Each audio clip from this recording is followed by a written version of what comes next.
जो गरीब तबके के लोग थे, जो वंचित तबके के लोग थे, उनको हिस्सेदारी दिया हमने राजकाज में।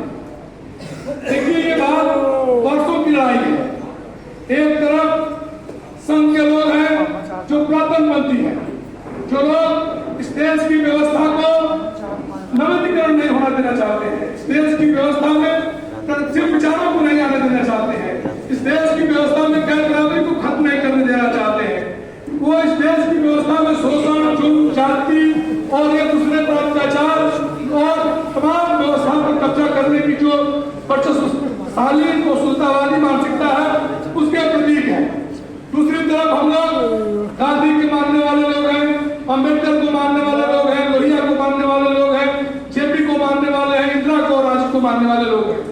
और वर्तमान समय में सामाजिक न्याय का अगर सबसे बड़ा कोई नेता इस देश में है तो हमारे नेता राहुल गांधी है, जिसने देश के चाहे वो राजमिस्त्री हो, किसान हो, मजदूर हो, मोटरसाइकिल बनाने वाला हो, चाहे किसी वर्ग का आदमी हो, चाहे वो समाज के जो हमारा हिंदू समाज का जो सबसे क्रम है, सबसे निचला व्यक्ति जो होगा, उसके भी दुखों के साथ वो खड़े हैं।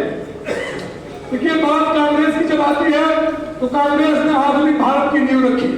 इस देश के संविधान के निर्माण में उसने प्रयास किया कि इस देश में विविधता है, इस देश में सैकड़ों प्रकार की भाषा और बोलियां हैं, इस देश में रहने वाले लोगों का रहन सहन अलग अलग प्रकार का है। कोई दस्तकार है, कोई मजदूर है, कोई किसान है, कोई धन्ना सेठ है, कोई गरीब है, कोई अमीर है, कोई दलित है, कोई पिछड़ा है, कोई वंचित है। लेकिन कांग्रेस ने संविधान के नजरिए से सबको बराबर रखा और प्रयास किया कि इस देश में जो गैर बराबरी है उसको खत्म करके समतामूलक समाज की स्थापना करे। कांग्रेस पार्टी ने डॉक्टर भीमराव अम्बेडकर के सपने को, कांग्रेस पार्टी ने महात्मा बुद्ध के सपने को, कबीर को, तुलसी को, नानक को, सबको समाहित करते हुए इस देश के संविधान को जब बनाया और संविधान के प्रियम्बल में जब लिखा है कि हम भारत के लोग भारत को एक संपूर्ण बहुत्वशाली पंथनिरपेक्ष समाजवादी राज्य बनाएंगे। लेकिन आज जो भारतीय जनता पार्टी कांग्रेस को कोसते कोसते यहाँ पर बैठी है, वो लगातार समाज में विभाजन की रेखा को खींच रही है। वो चाहे अमीरी और गरीबी का हो, 5% लोगों के पास 95% चल संपत्ति आ गई है। इस देश में लगातार गरीबों की आय घट रही है और भारतीय जनता पार्टी सीधे ठोक के कहती है कि हम 80 करोड़ लोगों को राशन दे रहे हैं और हमारे राशन पे लोग जी रहे हैं। लेकिन उन लाभार्थी वर्ग के लोग इस चुनाव के पहले अध्यक्ष जी भारतीय जनता पार्टी के लोग जाते थे और कहते थे कि आप राशन लेते हो, हमको वोट दो। लोग वोट दिए एक चुनाव। लेकिन जब इस बार भारतीय जनता पार्टी के लोगों ने कहा कि हमने राशन दिया है, वोट दो, तो उसको भारतीय जनता पार्टी से आपने देखा होगा उत्तर प्रदेश में मुंह की खानी पड़ी और लोगों ने कहा कि राशन अपना रखे रहो, हम तुमको वोट नहीं देंगे। यह देन है राहुल गांधी के। राहुल गांधी ने इस विचार को पैदा किया आम आदमी के अंदर कि तुम्हारा सम्मान, तुम्हारा अधिकार और न्याय के प्रति तुम्हारी निष्ठा ही तुम्हारा सम्मान तुमको दिला सकता है समाज में और गैर बराबरी को खत्म कर सकता है। हम कांग्रेस के लोगों को राहुल गांधी के बताए हुए रास्ते में आगे बढ़ने की जरूरत है और उनके विचारों को जमीन तक ले जाने की जरूरत है। कांग्रेस अपने आप इस देश में सत्ता पर आ जाएगी और भारतीय जनता पार्टी की जो सरकार है वो आज बैसाखी पर सरकार है और भारतीय जनता पार्टी की सरकार ने जो लोगों को सोच रखी थी कि लोगों की चेतना को शून्य कर दिए हैं, लोगों के अंदर धार्मिक उन्माद, सांप्रदायिक तनाव, जातिगत विघटन पैदा करके लोगों को बहुत वर्षों तक राज करेंगे। अभी तो अमित शाह बोल रहा था कि 50 साल तक भारतीय जनता पार्टी राज करेगी। अभी तो मोदी बोल रहा था इस देश से कांग्रेस को मुक्त कर दूंगा। लेकिन जनता ने जब उसको चोट किया तो संसद में आप देख रहे होंगे खिड़की पर जा रही है और लोकसभा स्पीकर से प्रधानमंत्री मोदी कहते हैं कि हमको संरक्षण दिया जाए। ये जनता की ताकत है, आपकी वोट की ताकत है। तो बात हम इसलिए कह रहे हैं कि हमें और संगठित होकर व्यापक रणनीति बनाकर आगे लड़ना है। अध्यक्ष जी हमारे नेता है प्रदेश के, आपसे हमारी उम्मीद है कि पिछड़े वर्ग के लोग, दलित वर्ग के लोग, वंचित वर्ग के लोग, हाशिए के लोग आपके साथ कंधा से कंधा मिलाकर बराबरी के एहसास के साथ इस लड़ाई में आपका साथ दें। इसलिए हमें भागीदारी सम्मेलन बुलाए और कभी भी आप जब बुलाएंगे तो आप पाएंगे कि अग्र पंक्ति में हम लोग पाएंगे, हम लोग लड़ते हुए दिखाई देंगे। लेकिन आपसे हमारे संगठन के तमाम लोगों ने बात किया कि कई जगहों पर ओबीसी के जिलाध्यक्षों को मंच पे जगह नहीं मिलती है, कई जगह ओबीसी पिछड़े और दलित तबके के लोगों को वो सम्मान नहीं मिलता है जिसके वो हकदार है। तो मैं इससे क्योंकि आप हमारे संरक्षक हैं उत्तर प्रदेश कांग्रेस कमेटी के, और आप उम्मीद करते हैं कि आप इस व्यवस्था को खत्म करा के इन लोगों को पर्याप्त भागीदारी और इनको पर्याप्त सम्मान दिलाने का काम करेंगे। ये उम्मीद इसलिए भी करता हूँ कि आपके अंदर वो ताकत है, आप चाहेंगे तो आप इस लड़ाई को आगे बढ़ा सकते हैं और राहुल गांधी जी का जो सपना है उसको साकार कर सकते हैं, और इस देश में सामाजिक न्याय पसंद लोकतंत्र की रक्षा करने वाले और इस देश में समता मूलक समाज की स्थापना में आपका योगदान होगा। मैं जानता हूँ कि राजनीति में कई तरह की व्यवस्थाएं होती है, कई तरह की चुनौतियां होती है, कई तरह के दबाव से लोग काम करते हैं, लेकिन एक बात मैं हमेशा कहना चाहता हूँ, इस देश में सामाजिक न्याय की लड़ाई सिर्फ दलितों पिछड़ों ने नहीं लड़ी है।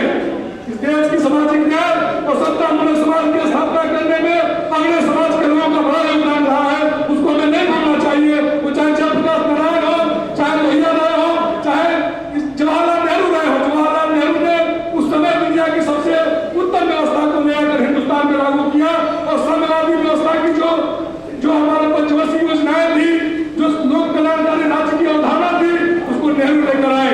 नेहरू जी बार बार कहते थे कि अगर हमको संप्रदाय सामुदायिकता अगर खत्म करना है तो हमें धार्मिकता को आगे करना है, और उन्होंने उस रास्ते को चुना। नेहरू के समय में सबसे बड़े नेता तो देश के लोकप्रिय थे, वो चाहते थे देश को किसी दिशा में ले जा सकते थे, लेकिन नेहरू ने इस देश को किस दिशा में ले गए? नेहरू इस देश के लोगों के अंदर वैज्ञानिक चेतना का संचार किया, उन्होंने बांधों का निर्माण कराया, IIM बनाया, ताकि इस देश के लोग शिक्षित होकर एक अच्छे नागरिक बन सके और दुनिया के साथ कदमताल में आकर चल सके। इसी अवधारणा के तहत हम लोग कांग्रेस में हैं। हम लोग छात्र राजनीति से आए, हमारे तमाम लोग हैं, खेतिहर किसान परिवार, गरीब परिवारों के लोग हैं। कांग्रेस के इसी उम्मीद और रोशनी से आए हैं कि कांग्रेस हमें न्याय दिलाएगी, हमें हक और इंसाफ दिलाएगी और हमें सम्मान देगी। कई संगठन के हमारे लोग कहते हैं कि संगठनों में आपको वो वाजिब जगह नहीं मिल रही है। हम कहते हैं ठीक है, कभी उतार चढ़ाव आता है, लेकिन हमारे अध्यक्ष इतने मजबूत है कि आप लोगों को इसको मानने की जरूरत नहीं पड़ेगी। यह सोचा है, इसके लिए हम लोगों को प्रेरित करते रहते हैं और आगे देंगे।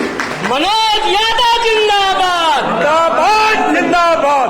जहां तक सवाल है उत्तर प्रदेश के मुद्दों का, तो पिछला चुनाव कई वक्ताओं ने बताया कि पिछला चुनाव संविधान की रक्षा के लिए हुआ, और आपको याद होगा राहुल गांधी जी ने चुनाव के बाद पहली कॉन्फ्रेंस किया था, उन्होंने बोला था कि इस देश के गरीबों ने इस देश के संविधान को बचा लिया है, और उन्होंने ये भी एक लाइन जोड़ के बोला था इस देश के बड़े बड़े अमीरों ने खत्म करने का प्रयास किया।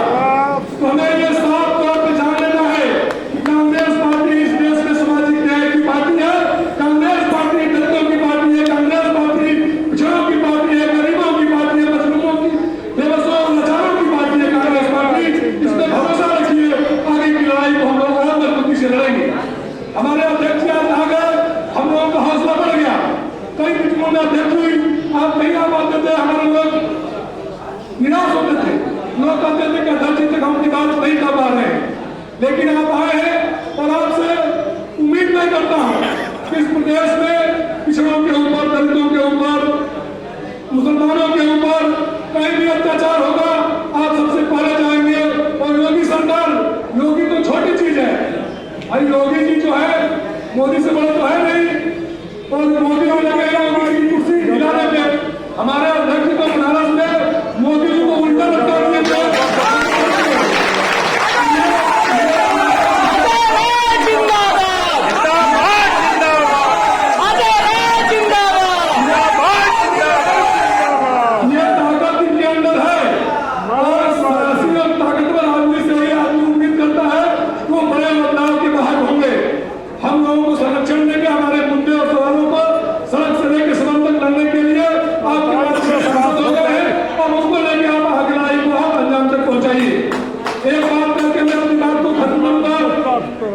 कि जहां तक संगठन में आप लोग विविधता की बात कर रहे थे, मैंने पिछली मीटिंग में भी अध्यक्ष से कहा, अभी भी मैं कह रहा हूं कि विविधता अगर रहेगी, सभी वर्ग के लोगों का समावेश होगा, सभी लोगों का परस्पर सहयोग रहेगा, तो हम लोग कांग्रेस को मजबूत स्तर पर उत्तर प्रदेश में खड़ा कर सकते हैं।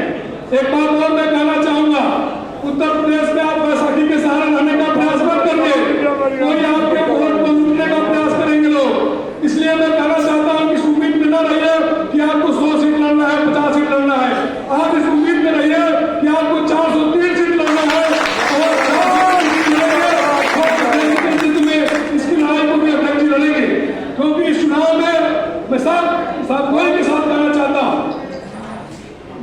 लोगों को एक भ्रम होगा, लेकिन मैं कहना चाहता हूं उत्तर प्रदेश की जीत सिर्फ और सिर्फ राहुल गांधी जी के संघर्ष पे और संविधान बचाओ के नारे पे हुआ है। तो आप सब लोग निराश मत होइए, आगे अगर कोई दिक्कत आएगी हम सब मिल बैठ कर बात कर लेंगे, लेकिन ये जो मुद्दे हैं, मसले हैं, इस पर हम लोग आगे लड़ते रहेंगे। एक बात करके मैं अपनी बात खत्म करूंगा कि उत्तर प्रदेश की राजनीति में पिछड़ों की हमेशा अहमियत रही है। अल्पसंख्यक तबके के लोगों की उतनी ही अहमियत है, दलित तबके की उतनी ही अहमियत है, अगले वर्ग के लोगों की भी हमें जरूरत है। अगले वर्ग के लोग भी जो सामाजिक न्याय पसंद है वो हमारे साथ है, जो कैंद्रवादी को खत्म करना चाहते हैं वो हमारे साथ है, जो लोग चाहते हैं कि समतामूलक समाज की स्थापना हो, लोकतंत्र कायम रहे, वो कांग्रेस में है।